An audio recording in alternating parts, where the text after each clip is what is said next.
राम बाबू भैया अब तारा कैमरे से खेल ले पहले है जने भाई लोग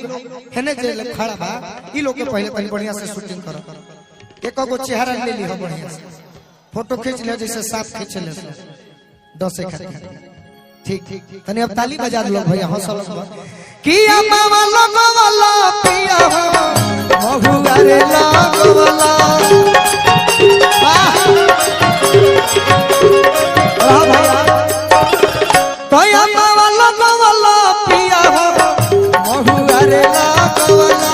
मामा लगवाला पिया हो महुआ रे लगवाला एक बात बनी जोर से पहले जयकारी होके के चाहिए